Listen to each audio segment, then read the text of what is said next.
Okay, it's going to be a review of Unforgiven 2003. We're well past the 20th anniversary for this show. So we're going all the way back to September 21st, 2003 from Hershey, Pennsylvania. JR had some really, really good, Hershey chocolate references on this show. Venue is called the Giant Center, where they do about 10,000 in attendance. The pay-per-view buy rate is 360,000 buys. So it's a pretty impressive number. I think when a lot of people see the number, I think Goldberg gets the most credit. But yeah, the Raw only pay-per-views did pretty well at first. I mean, it didn't do as good as Bad Blood, but this is up from Unforgiven 2002, which did about 296. So it's well over the Unforgiven 2002 buy rate. So you definitely give them credit here. And even higher than Unforgiven 2001. But not quite as good as Bad Blood 2003. I think Bad Blood just had a little bit more, star power. I think it was more well built than this show. But, I will say this.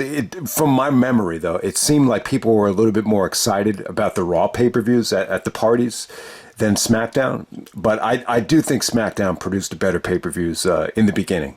If you were to ask me, what was the better two shows? Bad Blood and Unforgiven versus Vengeance and No Mercy. I'm going to go with Vengeance and No Mercy. I think those shows were better wrestling shows.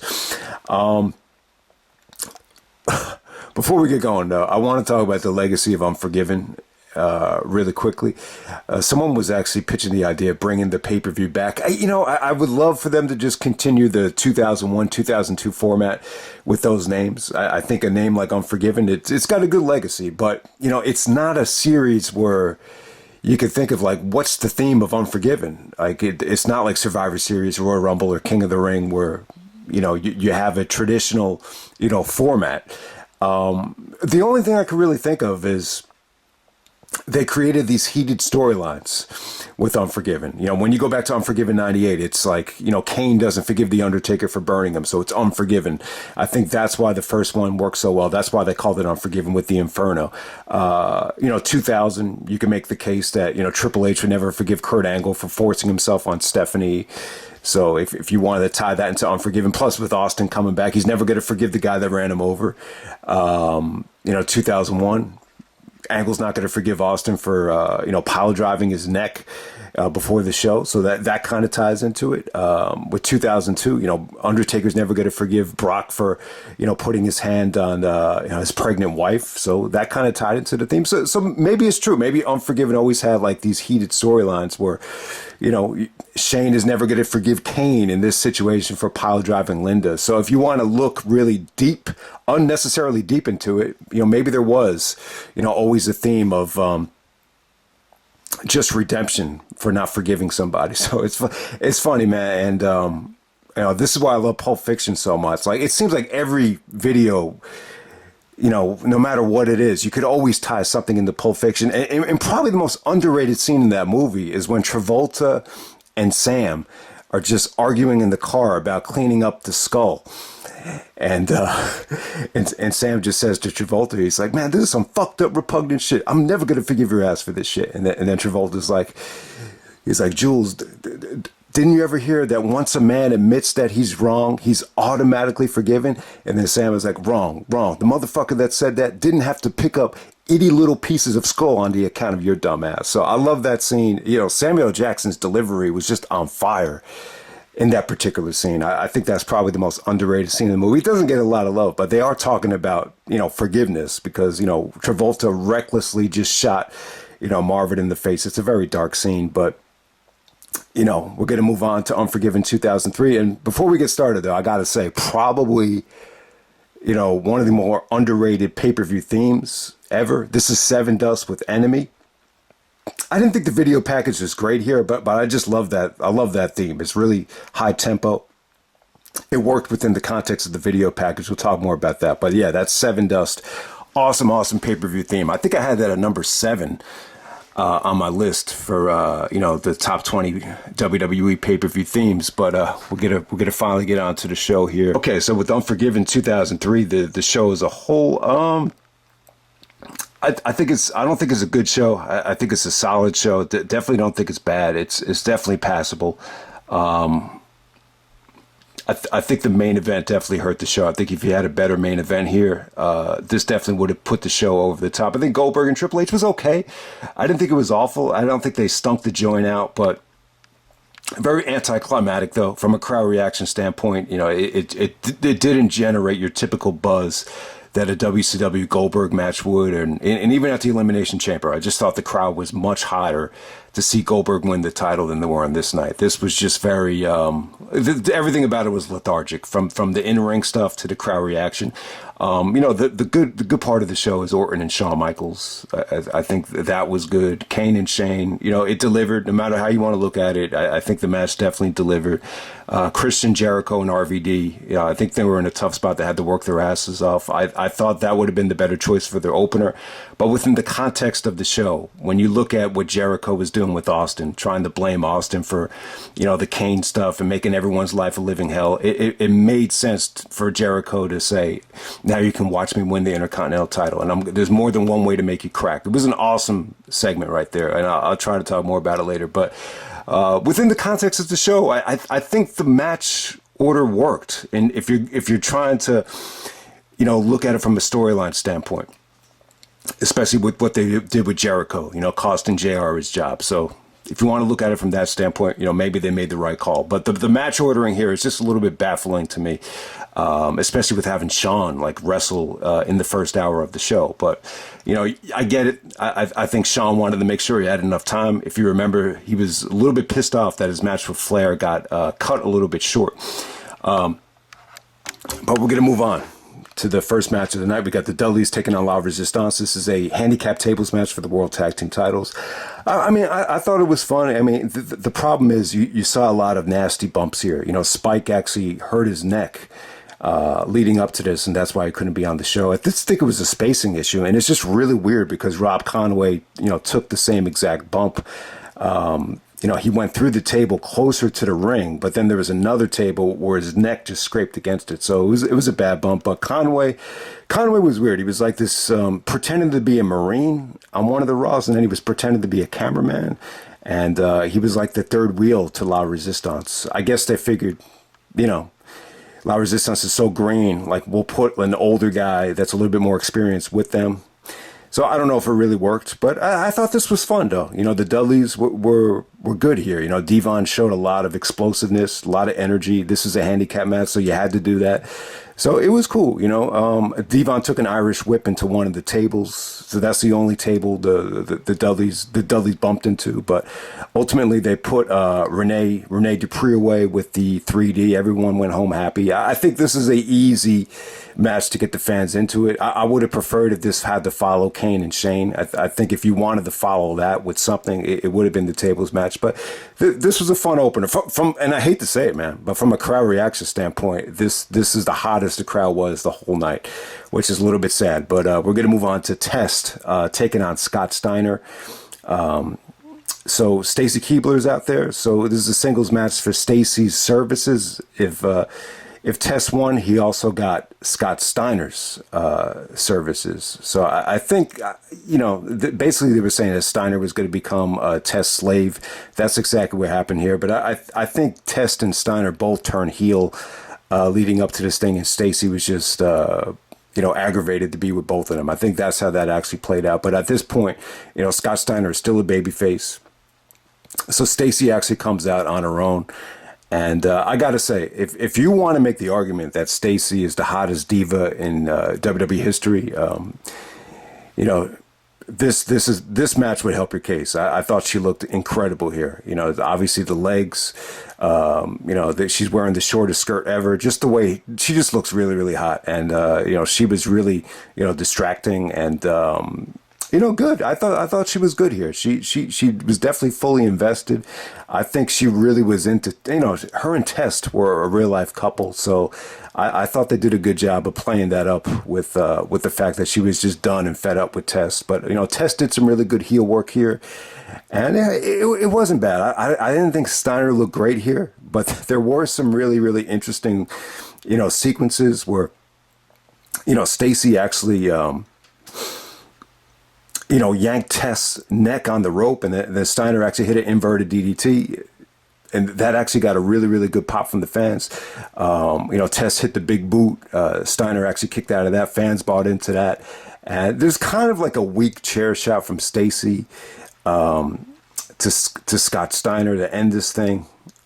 So that's pretty much how it ends right there. But I will say, I think Stacy stole the show. I mean, she was just very distracting, and yeah, I mean, it's hard to argue, man. Like, if you're going to argue about hottest diva ever, like when you watch this match, you're like, wow, it just doesn't get any better than that. So there we go with that. And it's funny, did Bill Simmons, so I didn't listen to the interview, but apparently Bill Simmons did an interview with Nick Khan and asked him, is Test ever going to come back to the WWE? Andrew Martin, why would he ask that? He's been dead for almost 15 years. It's crazy, man. But,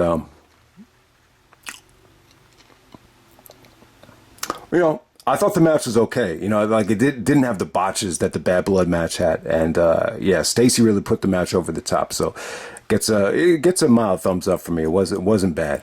Next up, we have Randy Orton taking on Shawn Michaels.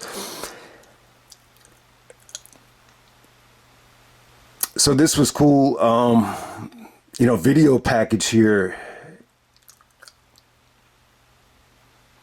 was really, really good. I mean, this is where Randy Orton, was doing a lot of highlight reels with Jericho.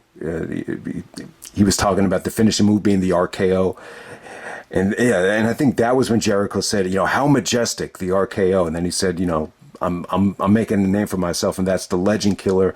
And Shawn Michaels is the next legend I'm going to kill. And during the video package, man, like it was cool because they had, they were using Jericho's sound bites to build up this thing. They were using Triple H's sound bites. So I love that. I love it when, they use these, sound bites from wrestlers that aren't even involved in this match to just, hype up Randy Orton. So they did a really, really good job of hyping up, Orton as, the guy that's going to, finally be the guy to put Shawn Michaels away. And then they had Shawn.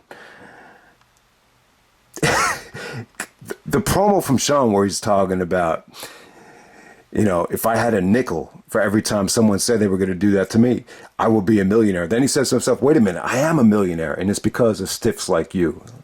So Orton's like, yeah, we'll see. But I just thought that was interesting, though, because Shawn, you almost forget, like, the WWE was paying him, like, almost $1 million a year, just to sit at home while he was injured. So it's interesting how they were able to use the salary in the storyline right here. But, yeah, overall, good video package. I mean, when I'm looking at the match right here, I think you got to keep in mind, this is Randy Orton's, like, first, pay-per-view match ever. I mean, it really is. I mean, the Elimination Chamber stuff, you can't really count that. I mean, he never really had a chance to wrestle one-on-one at a pay-per-view until Shawn Michaels here. So it's crazy. It really is crazy. And I thought the match was good. I wouldn't say it was great. I don't think this is the best Orton and Shawn match. I think their best work together was Survivor Series 07 when Shawn wasn't allowed to use the super kick. I would say that that's their best work together. This was just okay. I mean, it got time. They did some good stuff here. I will say this about Orton. You could tell he got a lot better. Like when you look at this match and compare it to, SummerSlam 2004, Orton got so much better within that year. It's amazing. I mean, what goes under the radar is the amount of work that Randy Orton put in that whole year. So he definitely got a lot better. He definitely earned it. When you look at that victory over Benoit at SummerSlam, I don't know what it was here, and it is weird. I remember Triple H said one time, he said that Orton and Batista, he said they're making a lot of mistakes, but he said they're not the kind of mistakes that you're going to be able to see, just watching matches. And I kind of know what he's talking about here. Like I did not think Orton, looked that confident here. I mean, there's nothing he did that looked bad. He was able to show off his drop kick. The clothesline where Michaels bumped well was cool. I mean, at the time, Orton was doing a lot of stuff off the top rope. Like his original finisher, I think it was like a crossbody off the top rope. But I think it was Pat Patterson. Like someone said to him, like, leave the high spots for the smaller guys. Because, Orton's a pretty big guy. Even compared to Shawn here, he's a lot taller and just a lot more muscular than Shawn here. But, Shawn was great. I wouldn't say this, they had amazing chemistry. They did some really good things with, Shawn selling the shoulder from Orton. So Orton tried to dissect him, but, there's just nothing that Orton did that looked like overly confident here. But, still solid stuff. Flair was constantly getting in the way.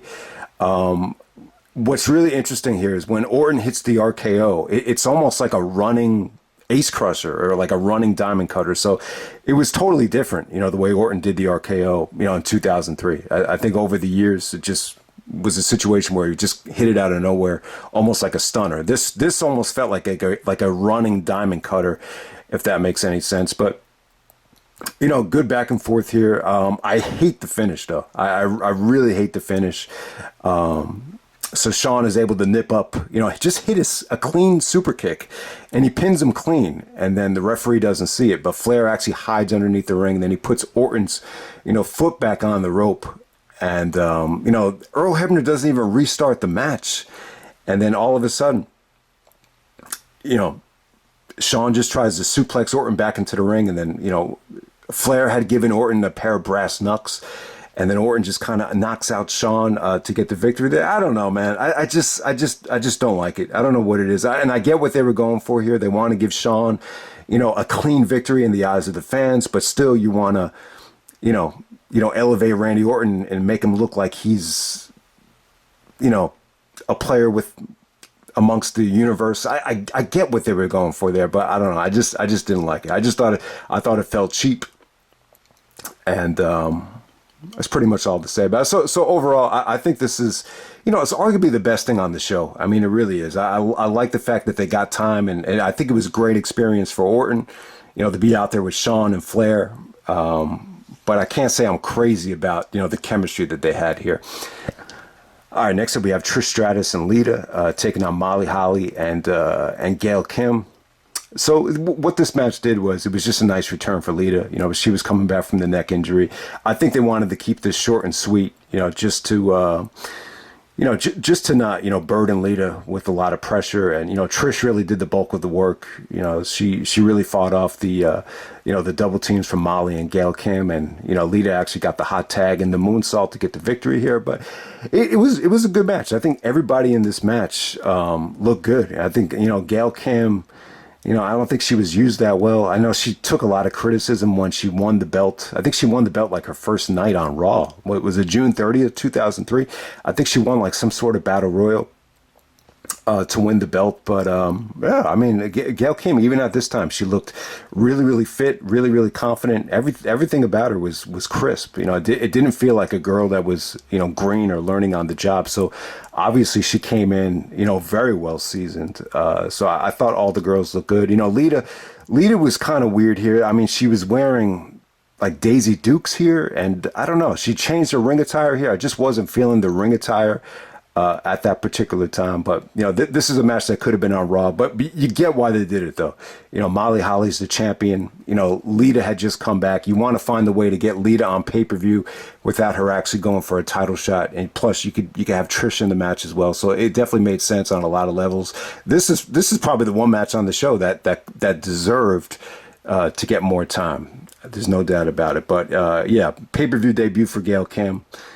It's funny, like, I don't think apparently Vince wasn't high on Gail Kim, and JR had to really push for Gail Kim because at the time there was a large, Asian females were developing a large following in the adult industry, is what JR alluded to. So he thought maybe the same thing could be true in wrestling as well. But I just don't know. I don't know if Gail Kim ever really got into a rhythm in the WWE. All right, next up we have Kane taking on Shane McMahon. This is a last man standing match. Man, there's a couple of different ways of looking at it here, but the storyline is here that Austin wanted to motivate Kane, and ultimately that led to Kane unmasking. And I will say this: I didn't review the Raw where Kane unmasked, but I will say, man, it was pretty damn awesome. I mean, it really was just, I don't know, just really well done. To see Kane finally take the mask off. It was almost like somebody died or somebody got shot or someone, I don't know, it just felt like it flipped the world over temporarily. Especially that first night. I just think it was just very well done the way they presented Kane once he took the mask off, and it was in front of Rob Van Dam. So ultimately, the RVD stuff, led to a match at SummerSlam. But the problem is a lot of people just thought this was another case where they just took the rug under from RVD and didn't really give him and Kane the platform to shine. And then Shane took a lot of criticism for stealing RVD's thunder. But within the context of the storyline with him, burning JR and then Tombstone, giving the Tombstone or the pile driver to Linda McMahon. I think they went for more story. Who's going to be a better fit for the actual story? And they thought it would be Shane. It gave Shane a reason to come back. So you definitely understand it. But yeah, I will say this, like at the time, like this is the most criticism I remember Shane ever getting. I don't remember if Shane got a lot of criticism during the invasion. I really don't. But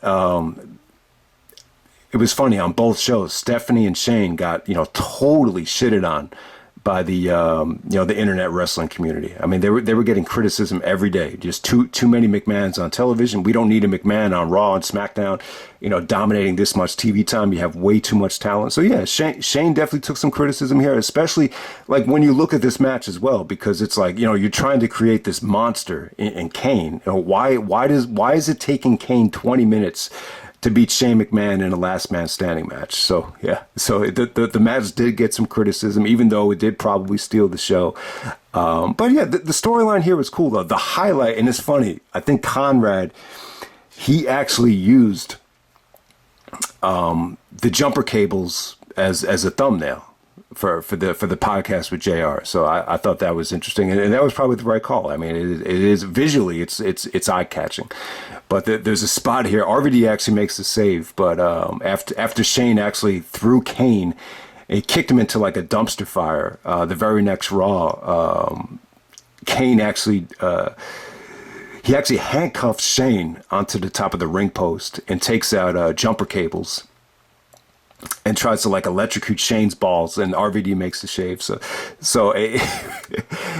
you always remember that. I think that was pretty cool. That was pretty creative. And obviously, I don't think anything bad happened to Shane, but it'd be interesting to see what are the major side effects of trying to electrocute someone's balls with jumper cables. So I'm sure there's a lot of blood involved there, but I don't think Shane ever had to experience that. But we're going to move on to this match right here. So yeah, I mean, I think they did a good job here. I mean, they really did. I mean, if you want to argue that Shane, shouldn't have been wrestling Kane for 20 minutes, they did as good of a job as they could have done to make this believable. I mean, Kane comes out first.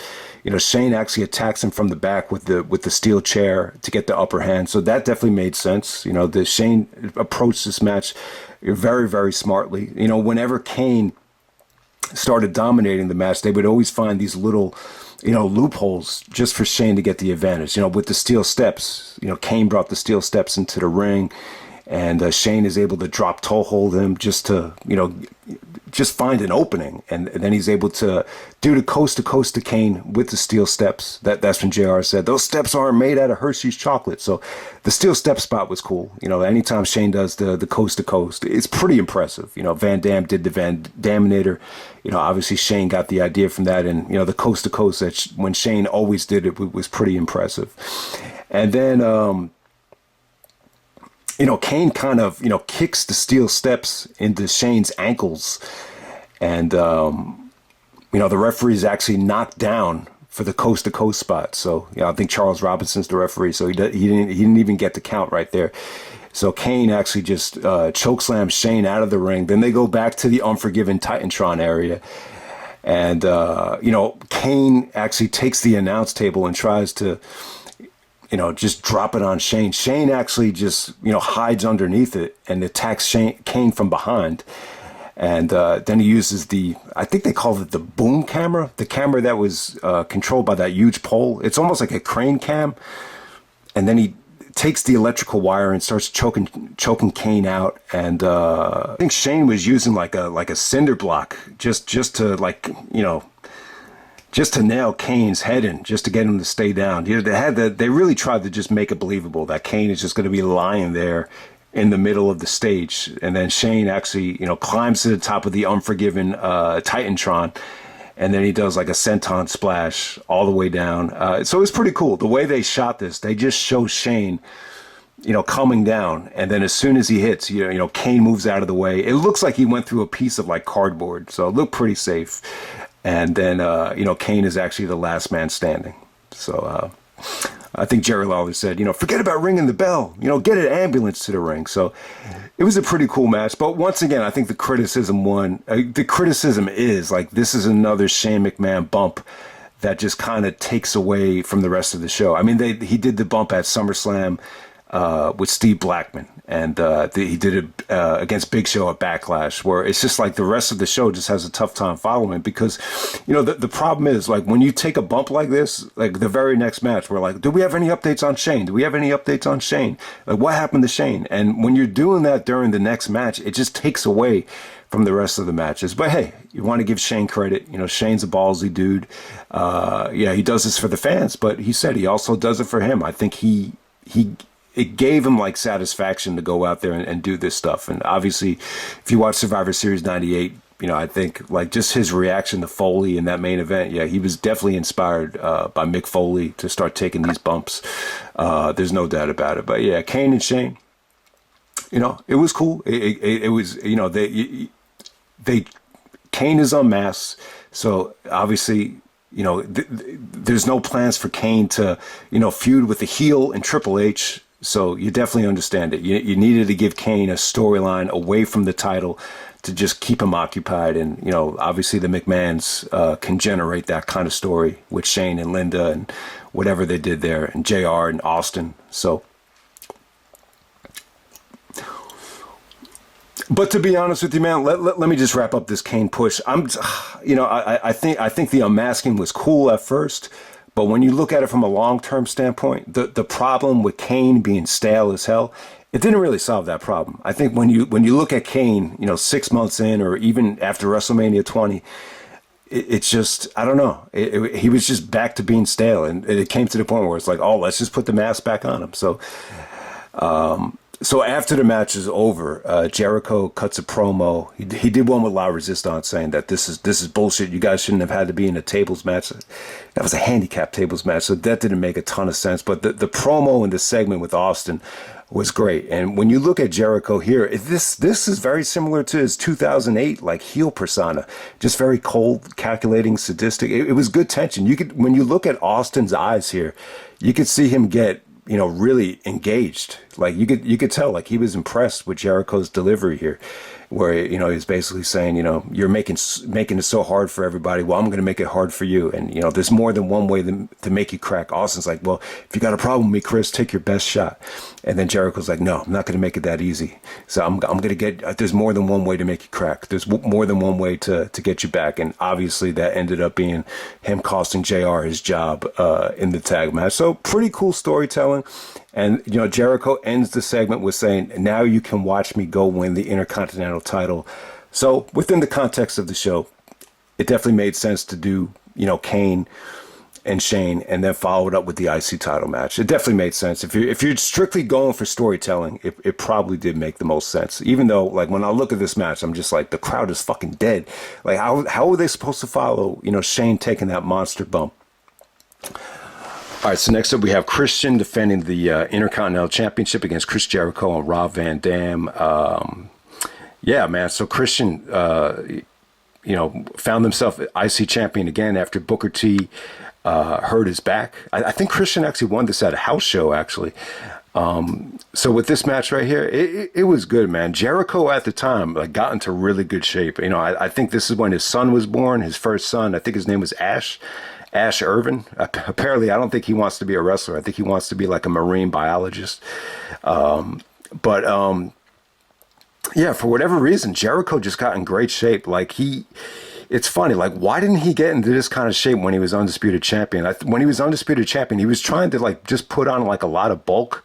I think a lot of guys were under a lot of pressure to kind of match Triple H's, bulk and physique, and it just didn't really turn out that well. I think he put on the weight, but it was just tough to keep off the stomach and the love handles. But for whatever reason, Jericho looked muscular, but he just looked lean and toned. at this time, and it was just resulting in just good matches too. Like he looked better than ever at this point. But with this particular match right here, the crowd was just dead. I mean, they were dead. They didn't care about anything. They looked at this title like it was unimportant. I think RVD at the time, I think the fans have just kind of given up on him. And then speaking of Rob Van Dam, if anyone hasn't seen it yet, I think he's doing a podcast. I think it's called One of a Kind. He did a whole podcast about Triple H. So this kind of just brought back bad memories of, just him not succeeding on Raw, for whatever the reason. Triple H had made the case leading up to WrestleMania 19 that RVD just wasn't, over enough. And there were a couple segments that Van Dam and Triple H did. The water segment, got a mixed reaction for RVD, which was just very funny, man. And when you look at Unforgiven 2002, it just wasn't your typical overwhelming support for RVD. So when Triple H made the case that, RVD wasn't over enough to face him at WrestleMania, I mean, there are certain instances where you can back up Triple H's opinion. So, but it does suck. I mean, I do feel like at this point, some of the fans are just looking at these guys like they're just typical mid-carders. But this is a match that I feel like should have been, treated like as a main event level. But it's an awesome triple threat match. I mean, the crowd was friggin' dead at first. RVD is wrestling. He's busting his ass, man. This is treated like it's a handicap match at first. It felt like a handicap match. It really did. And the crowd is just really just dead at first. But you definitely understand it. They're trying to follow a Herculean effort from Shane McMahon. So, but yeah, I mean, there's just a ton of good stuff here. I mean, this is just really good, action right here. Van Dam actually suplexes Jericho out of the ring, and Jericho lands on his ankles without breaking his ankles. And Jerry Lawler was even like, man, you could break your ankles on that. So that was a really nasty bump. I think most guys probably would have broke their ankles, but Jericho's always been just done a really good job of taking care of his body and not getting injured.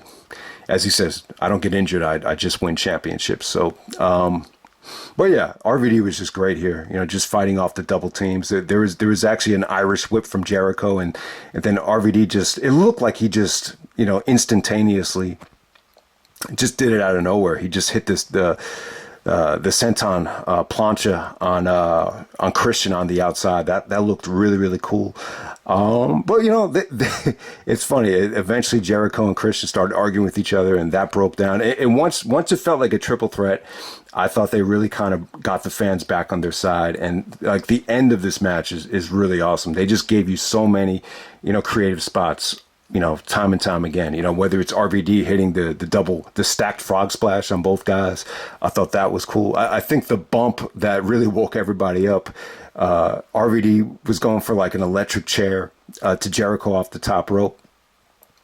And then all of a sudden, Christian comes out of nowhere and just power bombs the electric chair. So Jericho actually takes like a super electric chair power bomb, and it's an incredible bump because Jericho's really high up there, so very dangerous. I think there was just a lot of trust there to be able to execute that. He could have broken his neck on that. I thought that was pretty incredible. So but ultimately,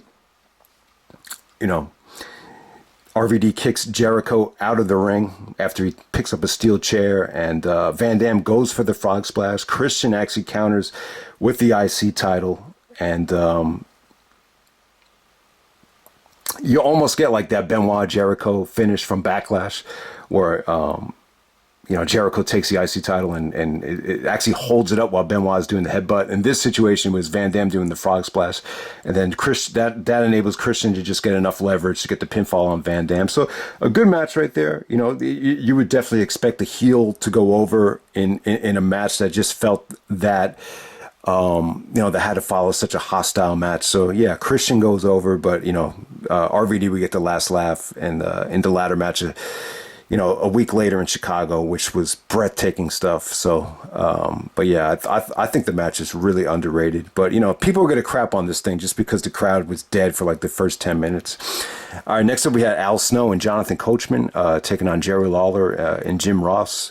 So the winners got to be the right to be the commentators on Raw. So obviously this didn't last that long, but it was cool. I just remember like the coach really got a lot of heat here at the pay-per-view party. I remember this one dude actually videotaped the coach's entrance. They gave him that weird song. It was like do do do do do do do do, and it had these like really weird like cell phone tones to it. It was just a really weird theme. But yeah, I thought the coach was great. The coach is great as a heel. I think The Rock actually was really proud of the coach. Like when he came back to the company. So yeah, this whole thing with coach turning heel on Jim Ross for and the problem was like when you read some of the backstage stuff, like a lot of people criticized the coach for not doing a good job of replacing Jim Ross, and then they just came to the conclusion that coach would rather do color commentary than do play by play. So it just worked out well. Coach is a huge football fan too, so you had the Boomer Sooner thing, and I think coach was. I think he was wearing the Texas jersey just to rub it in, but I think he's actually at Kansas State. He actually went to Kansas State. So you have the whole college football thing going on too. So, and I don't know why Al Snow's in this match other than maybe Snow was really training the coach here, but apparently Jerry, preferred to wrestle than be a commentator, but Vince didn't really want him wrestling on every show. So Jerry really kind of carried the bulk of the in-ring stuff. But it was a bad match, but I don't like watching the commentators wrestle, but if you're looking at it from a storyline standpoint, it was pretty cool.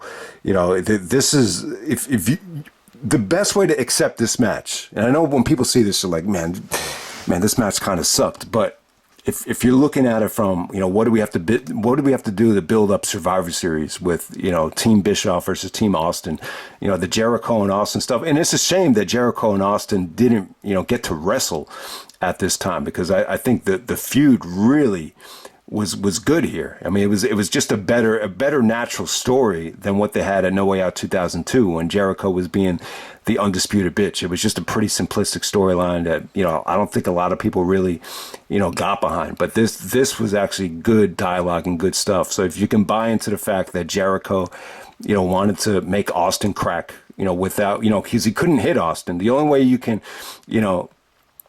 Austin could only retaliate on someone if he was hit or provoked. So, Jericho was trying to get inside Austin's brain here and try to get inside his mind, playing mind games with him. So if you could buy into that, Jericho comes out of nowhere and just costs Jim Ross the match. So even though they lose the job, they still call the main event.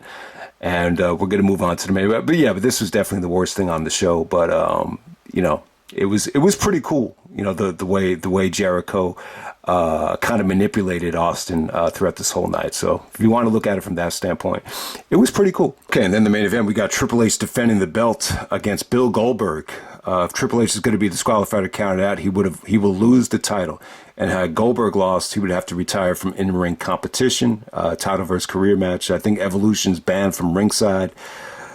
I'm not a big fan of this main event. So I will say this. I think the SummerSlam Elimination Chamber, I've stated this before, but it was great for Goldberg. Just the way it was done. I think everything that was just one of the cases where just everything aligned properly for Goldberg. Triple H was in front of a internet-based crowd at SummerSlam in Phoenix, and it just felt like the fans hated the shit out of Triple H, and just the way it was booked with Goldberg killing everybody and him breaking the glass in the chamber when Triple H didn't want to get out of it. So it was really, really just well done. The problem is, I think Triple H was injured at SummerSlam. He had the groin injury, as Kevin Steen alluded to in PWG. With one of those Brian Cage matches. This is when Triple H actually had his the groin injury, and he was wearing tights to kind of cover up. I would guess he's covering up the internal bleeding or the black and blue marks from the groin injury. That's the only reason I think that's why he changed his ring attire to these black shorts. It just didn't look good. He looked out of shape too. It just, I don't know, something about this match just didn't click for me. I think Goldberg here, the fans it just didn't have your typical Goldberg, WCW reaction. Even the stuff from SummerSlam, it just didn't have that going for it. But I think you could make the argument though that if you use that Elimination Chamber match to build up this match, you could get a great buy rate, and that's exactly what happened. So you can't argue with the buy rate, but it was just a weak follow up compared to SummerSlam. I thought this was okay. I didn't think they stunk the joint out. I thought you had, the best part of the match is just some of the punches here. I think Triple H wrestled a very smart match with the figure four, and the submission work wasn't good. I mean, it wasn't bad. Goldberg actually had his moments here with some good takedowns, but for the most part, I think crowd reaction hurt it. And I think as the match went on, it just felt a little bit lethargic and a little bit long for a Goldberg match. Evolution is not a ringside, so I think it's a little bit predictable. I think a lot of people found this match predictable when you look at the stipulation that Goldberg would have to retire. I mean, if you want to make the case that, a lot of people thought Goldberg's run was going to come to an end this quickly, I don't know who would buy into this. So I just think the match is a little bit too predictable. And it was just a horrible way for Triple H to lose the belt after what felt like he'd been champion a whole year. It's been a whole year since Bischoff gave him the belt. I don't know. I wasn't cool with this. I know most people, wanted to see Goldberg win at SummerSlam. Just to have something different, and from a fan reaction standpoint, you can't argue with it. But I just wasn't a fan of this. I just don't like it when someone comes in, he's not living up to the hype, he's not living up to the expectations, and we're going to give him the belt as a way to just get over and just a way to kind of turn this run around. So, I mean, you could argue that this was the right decision. I think it made for some better stories, especially heading into Survivor Series with the bounty stuff. That definitely paid off big time, especially when you look at the video package there with the Limp Bizkit stuff and all that stuff. But yeah, I don't know. I always thought this really devalued the Chris Benoit moment at WrestleMania 20. I think the moment would have even felt bigger had Triple H just stayed champion the whole time and just kind of ran with the heat. But it was cool though. Hebner took a huge bump here. That enabled Triple H to bring out the sledgehammer. Triple H did hit Goldberg with the sledgehammer, and I think at that point, it just created an aura of, you never know. Like, looks like Triple H might have the upper hand here. And it's funny, when he had the chance to hit the pedigree, he actually hit a DDT. So I don't think they wanted to, I think Triple H didn't want to, devalue the pedigree by having Goldberg kick out of it here. So yeah, there was no kickouts. There was no kick out of a spear or a pedigree. Once the referee got back into the ring, Goldberg is able to, suck it up and fight off the sledgehammer bump and just spear Triple H while he has the sledgehammer. Then he hits